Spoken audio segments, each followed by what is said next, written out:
Good morning. Welcome back to Bookie Monsters. My name is PK. It is Monday again, February the 24th. We're here to look at new releases that have been published this week. On Mondays, we look at Cozy Mysteries.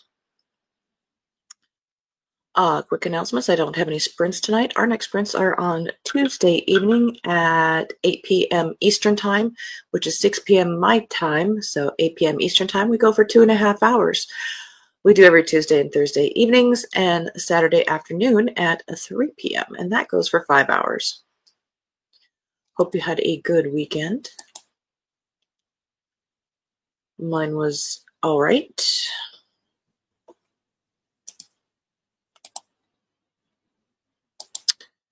First up, A Historical Mystery by Patrice McDonough. Actually, I'm reading the first one on this right now because it sounded interesting.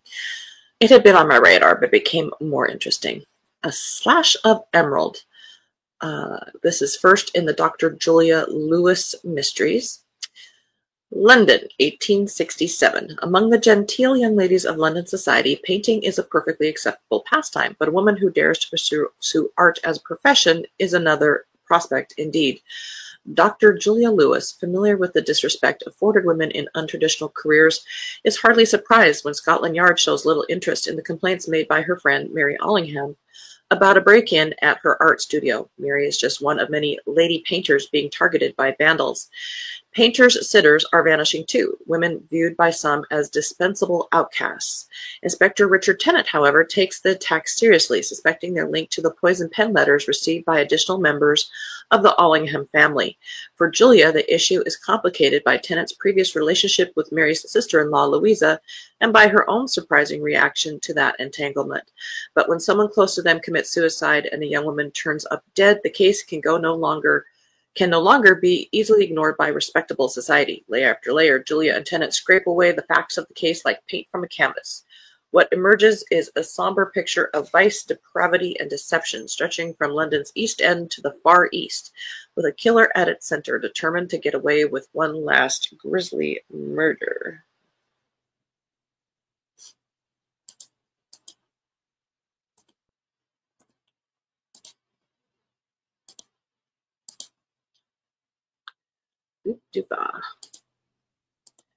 Good afternoon, Helen. How's it going over there?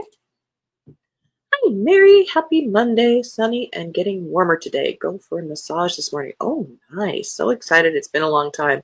That will feel so good and a nice reward for putting up with no heat for so long.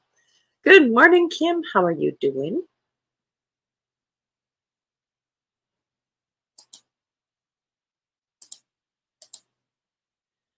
Cold Dose of Murder by Emily George, third in the Cannabis Cafe Mysteries.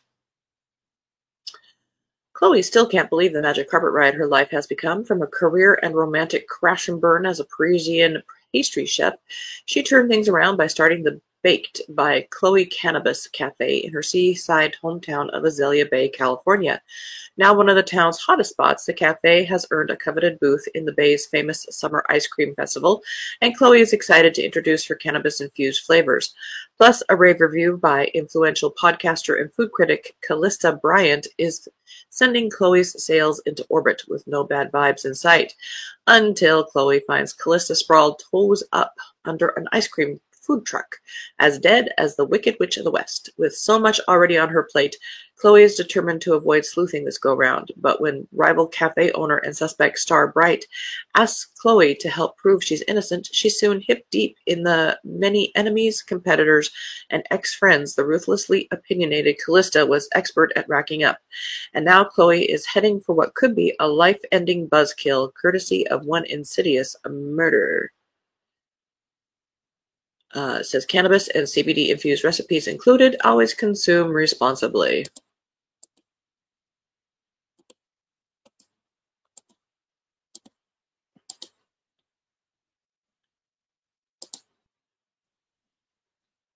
And Mary says hello.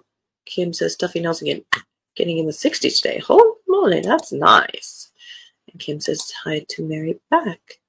We are going to be in the upper 40s. Things are melting like mad, making the streets like our subdivision that didn't get plowed really yucky.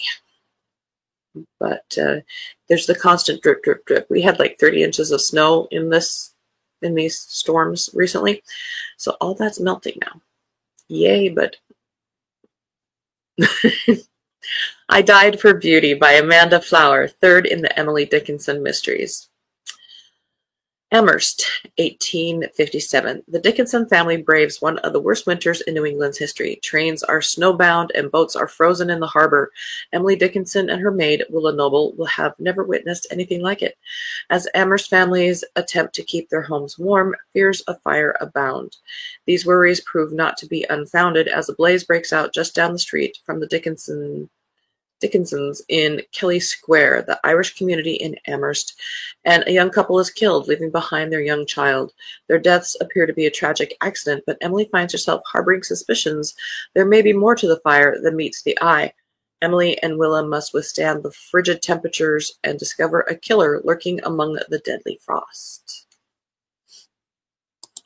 I think Stormy read the first one in this, at least. I have not. As I've mentioned before, I don't really care for historical mysteries set in the US. I don't know. I prefer the UK. That's just me. We have been on all-weather roller coaster. Indeed, almost 90-degree changes. Yes, indeed. Negative 45, 45. Crazy. No wonder everyone is feeling it. Yeah. You gotta wear layers. But not complaining. 40. The weather isn't trying to kill us. We like that. Killing Me Soufflé by Ellie Alexander. 21st in the Bake Shop Mysteries. Amidst the rocky beaches of the Oregon coast, Tort's beloved Sterling and Stephanie have been hired to take over the aging restaurant at the Cliffside Whale's Head Resort. They're nervous about striking out on their own, but excited by the opportunity to put their own spin, I would say, on a new menu. From fresh fish caught the very same day to vegan options and handcrafted pastries. They're buzzing with ideas. I was going to say, aren't they all? But I guess you could have just machine popping them out. I don't know. What's even better is that Jules and the team from Tort have come out for opening weekend to cheer them on. Despite some opening night jitters, the dinner is off with a bang. Guests and long-term residents of Whale's Head Resort are eager to taste the young couple's creations. As the tickets begin to line up and guests pile in the front door, Jules and Carlos offer to roll up their sleeves and help in any way they can. Stephanie is taking on every chef's nightmare of fluffy chocolate souffle, and Sterling is fast at work prepping shrimp linguine and pan-seared halibut when they suddenly hear screaming. Eric Morton, the manager of Whale's Head and their new boss, has taken a fatal fall down the steep and dangerous cliffside trail leading to the beach. Jules and her young proteges quickly realize this was no accident.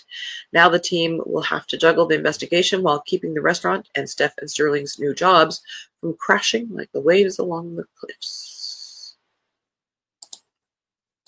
End of row 1.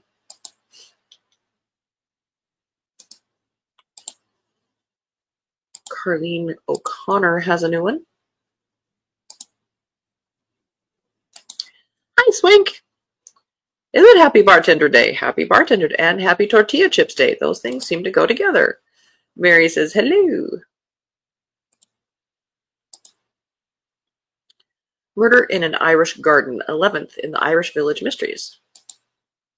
When Javon studies for her detective sergeant exams, her brother Owen prepares for the grand opening of his new restaurant, the O'Sullivan Six, and concocts a plan to enter Kilbane's top garden contest to boost business. But trouble brews when Owen hires a mercurial landscape designer known for her killer designs. His new partner's unflattering reputation and questionable practices nearly eclipse her talents and plunge the prestigious competition into chaos. A lush and intricate winning garden emerges from the controversy with a spectacular golden statue in the center of the display. But in a devastating twist, the work of art leads to the shocking discovery of a bold and brutal work of murder. Everyone in town has an opinion about who committed the crime and planted the evidence, from easily bribed sponsors to green with envy gardeners. And with another golden statue found in Owen's garden display, rumors about his involvement intensify. As local gossip buzzes and a list of suspects grows, it's up to quick-witted Javon and her husband Makdara to suss out the guilty culprit's identity before the competition buries another victim.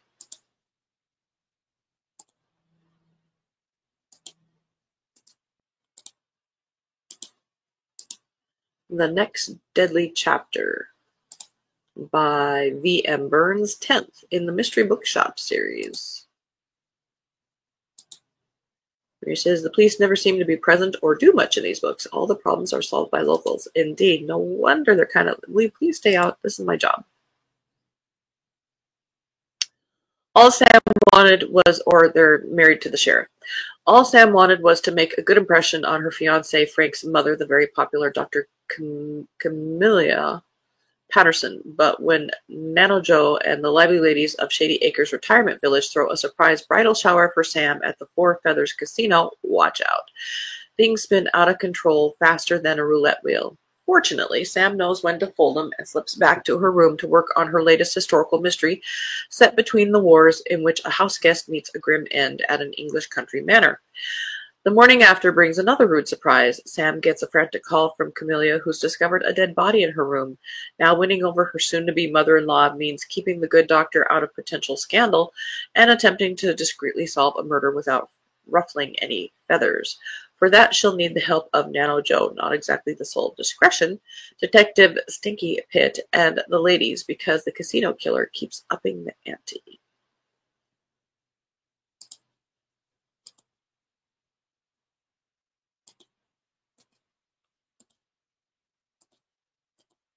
Two Weddings and a Murder by Alyssa Maxwell, A Lady and Lady's Maid Mysteries. 9th in that series. June 1922. The blessed day has finally arrived. Phoebe Renshaw and Owen Seabright are to be wed, and lady's maid Eva Huntford could not be more delighted for her lady's happiness, but she is disturbed by one notable absence from the ceremony, her beau, Police Constable Miles Brannock. When Miles finally does appear, breathlessly running into the reception at Foxwood Hall, he brings grim news. He's found Chief Inspector Isaac Perkins murdered, shot in his home in his favorite parlor chair with his own gun. A policeman naturally makes enemies, especially those of questionable character. In charge of finding his former boss's killer, Miles reviews the details of the crime scene. The murder weapon has been wiped clean and left on the table next to the remnants of the chief inspector's breakfast. Sausage, pastry, and coffee reeking a bit of whiskey. No sign of forced entry, a seemingly peaceful scene other than the bullet hole in the victim. Before Miles can make much progress in his investigation, a Scotland Yard detective arrives in Little Barlow to take over the case and promptly focuses his suspicions on the constable himself, who he reasons had motive and opportunity. Coming to their maid's defense, Phoebe and Owen postpone their honeymoon to join Eva in clearing her beau's good name and unmasking the identity of the true killer.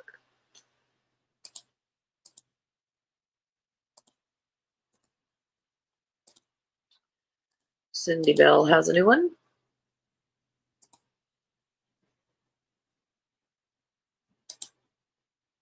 Hi, Stormy. Kim, love the VM Burn series. Oh, good. Got a new one this week. Kim says hello to Storm. Mary says, made anklets and earrings this past weekend. Oh, good. Plus worked on some tax stuff. Not as much as I should have, but at least a blow was struck. No police needed. That's good. Yeah, get that out of the way. And Mary says hi to Storm. A Fatal Focus is the title of this, third in the Lakeside Cottage Cozy Mysteries.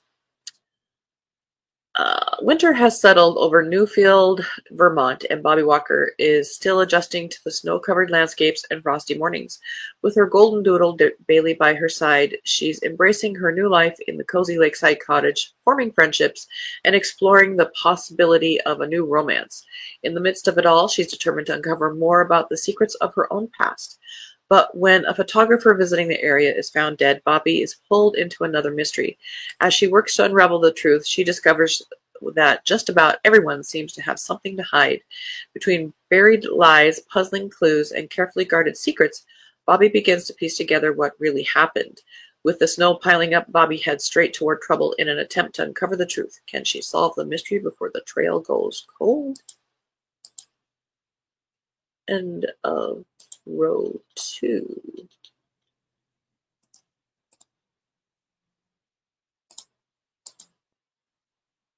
London Slayover by Maisie Marple, first in the Sky Linux series. Flight attendant Sky Linux loves her job at Ether Airlines, serving drinks, calming nervous flyers, and enjoying exotic layovers around the world. But when wealthy socialite Victoria Bellamy is found dead in first class during a flight to Los Angeles, Sky's London layover takes a dark turn. When a plane full of suspects, including a charming but suspicious heir to a biscuit fortune, mysterious art dealers, and shadowy figures from the criminal underworld, Sky must piece together the clues before the killer strikes again. Must she? Alongside her fellow flight attendants, the bubbly and tenacious Gemma and the dashing Aiden, Sky navigates the glittering world of London's elite while uncovering deadly secrets, stolen artifacts, and a web of blackmail. But investigating murder is turbulent work, and Sky soon finds herself in the crosshairs of both Scotland Yard's prickly Detective Harper and a killer who'll stop at nothing to keep their secrets buried.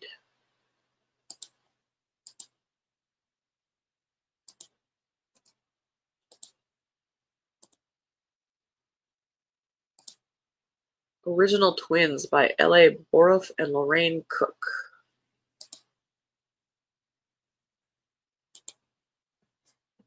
Sixth in the Wares Valley Witches. Things are calm at home, so May and Layla are finally headed to Scotland to solve the Flory mystery, and the Coins mystery, and the Cauldron mystery, and the Sin Eater mystery, and we're forgetting something, I'm pretty sure, that things are going to be bananas in Scotland.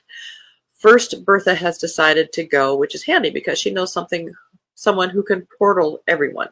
Then Ted and Joseph decided to tag along, including Eleanor. Not that they aren't welcome, but this quick trip to Scotland is turning into a circus. At least it's a loving circus, though, right?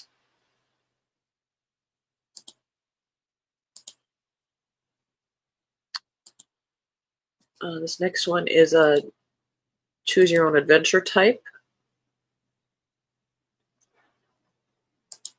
There are a few of them out there now. This is called The Majestic Medium Mystery by Julie Davenham, 6th in the You, the Detective series. Unleash your inner detective and solve this interactive mystery. Immerse yourself in choose-your-own-way style storytelling. By gathering clues and unraveling the truth, you can bring the culprit to justice. Can you bring the culprit to justice?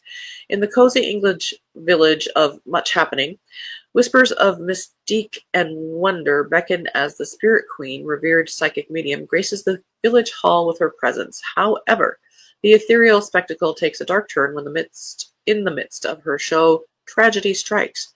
After a chilling fall, she is discovered lifeless, suspected poisoning casting a sinister shadow over the mystical ambiance. With the guidance of Peggy and an old family friend with celebrated sleuthing skills, you must venture into various distinct locations within the village, engage in conversations with the psychic medium's team and members of the community, seeking the key information that will lead you to the truth.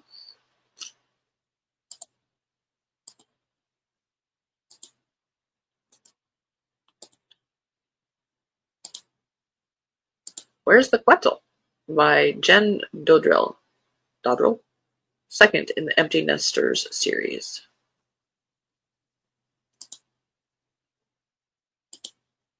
Peg Howard has planned the perfect baby shower for her oldest daughter, but the return of Estelle and Roger Keaton disrupts her peace, reigniting old mysteries. A chance discovery of a century-old shipwreck sets off a chain of events, thrusting Peg and her friends into a perilous game of deception.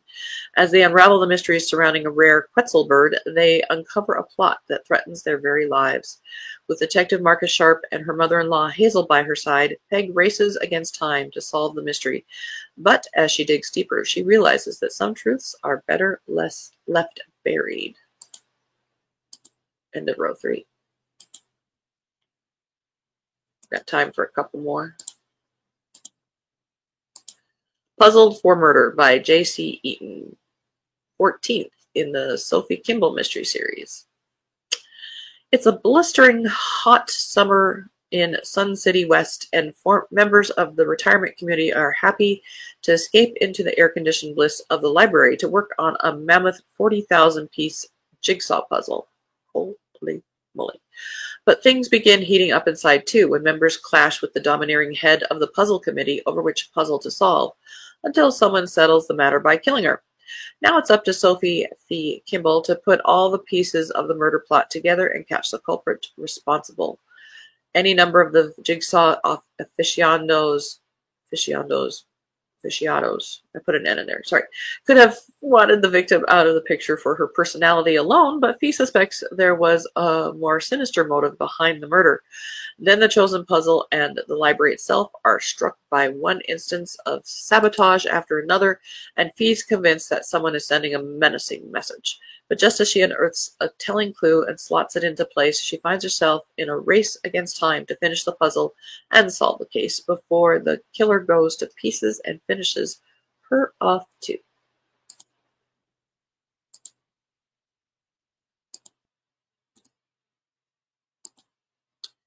We'll do one more super quick. A Side Dish of Death by T.C. Lo Tiempo by, let's see, fifth in the Urban Tales Pet Shop Mysteries. When a celebrity chef is murdered, Shel McMillan has to cook up a plan to trap the killer of a man for all seasonings.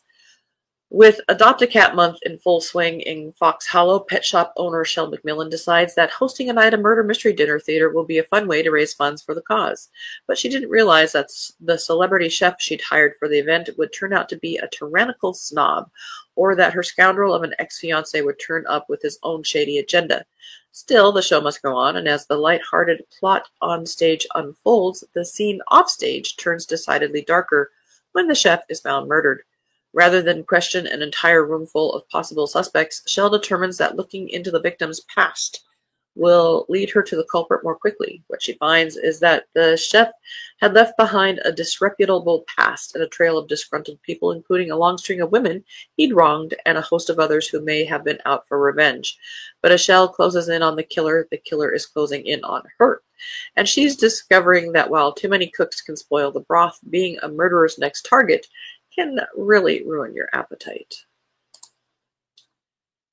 And that is the end of today. Everybody remember where we parked. We will continue as we can throughout the week. But this Amazon list that I have is open to the public. I'm posting the link here right now. Good morning, Elena. How you doing? Just woke up and getting ready for work. That sounds like a good thing. Storm says Street Man so cute with the glasses. Love the series. Oh, good to hear. And Mary says hello to Elena. And Elena says good morning to Storm and to Mary. And Storm says hello back. All right.